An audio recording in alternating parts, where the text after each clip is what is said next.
Oke, selamat siang semuanya. Pertama-tama saya akan menjelaskan mengenai tahapan-tahapan dalam proyek konstruksi. Perkenalkan, nama saya Faisal Gusfandi, NIM D101171018. Di sini saya akan menjelaskan tahapan-tahapan dalam proyek konstruksi. Itu ada 7 tahapan. Yang pertama, tahap perencanaan atau planning. Semua proyek konstruksi biasanya dimulai dari gagasan atau rencana dan dibangun berdasarkan kebutuhan need atau pihak yang terlibat adalah pemilik ataupun owner. Lalu yang kedua yaitu tahap studi kelayakan feasibility study, yaitu pada tahap ini untuk meyakinkan pemilik proyek atau owner bahwa proyek konstruksi yang diusulkan layak untuk dilaksanakan.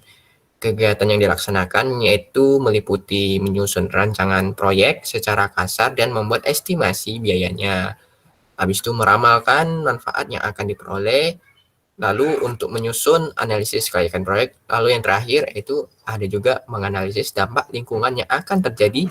Pihak yang terlibat adalah konsultan studi kelayakan ataupun konsultan manajemen konstruksi atau MK.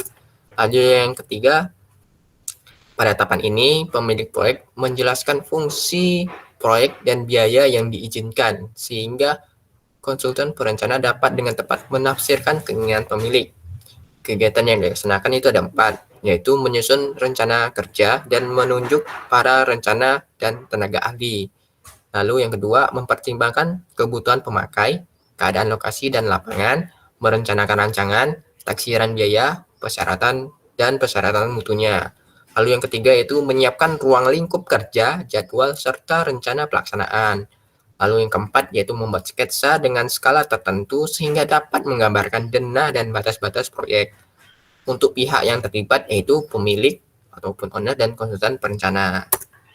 Lalu yang keempat, tahap perancangan ataupun desain. Pada tahap ini, melakukan rancangan atau desain yang lebih mendetail sesuai dengan keinginan dari pemilik, seperti membuat gambar, rencana spesifikasi, rencana anggaran biaya ataupun RAB, metode pelaksanaannya, dan sebagainya. Kegiatan yang dilaksanakan yaitu ada 3. Yang pertama, mengembangkan ikhtisar proyek menjadi penyelesaian akhir. Lalu yang kedua itu memberikan masalah teknis. Yang ketiga, meminta persetujuan akhir dari pemilik proyek. Untuk mempersiapkannya itu hal-hal yang diperlukan yaitu ada rancangan terinci, gambar kerja, spesifikasi dan jadwal atau time schedule-nya, daftar kuantitas, lalu yang terakhir tafsiran biaya akhirnya. Untuk pihak yang terlibat yaitu konsultan perencana, konsultan MK, konsultan rekayasa nilai dan ataupun konsultan quantity surveyor. Lalu yang kelima, tahap pengadaan atau pelelangan. Pada tahap ini bertujuan untuk mendapatkan kontraktor yang akan mengerjakan proyek konstruksi tersebut atau bahkan mencari subkontraktornya. Kegiatan yang dilaksanakan yaitu prakualifikasi dan dokumen kontrak. Pihak yang terlibat yaitu pemilik, owner, pelaksanaan jasa konstruksi, kontraktor, dan konsultan MK. Biasa pada pelaksanaan tender ini dilaksanakan di LPSE. Untuk yang keenam, tahap pelaksanaan konstruksi. Tujuan pada tahap ini adalah mewujudkan bangunan yang dibutuhkan oleh pemilik proyek yang sudah dirancang oleh konsultan perencana dalam batas biaya, waktu yang sudah disepakati, serta dengan mutu yang telah diisyaratkan. Kegiatan yang dilaksanakan adalah merencanakan, mengkoordinasikan, mengendalikan semua operasional di lapangan. Lalu kegiatan perencanaan dan pengendaliannya adalah perencanaan dan pengendalian, jadwal waktu pelaksanaan, time schedule, organisasi lapangan, tenaga kerja, peralatan dan material. Lalu untuk kegiatan koordinasinya itu mengkoordinasikan seluruh kegiatan pembangunan dan para subkontraktornya.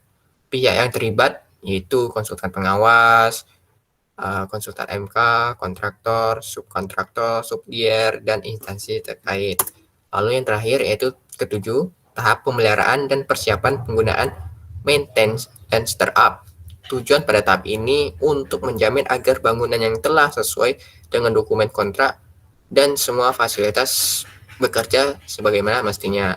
Kegiatan yang dilakukan yaitu mempersiapkan data-data pelaksanaan, baik berupa data-data selama pelaksanaan maupun gambar pelaksanaan. Lalu yang kedua itu meneliti bangunan secara cermat dan memperbaiki kerusakan-kerusakannya. Untuk yang ketiga, mempersiapkan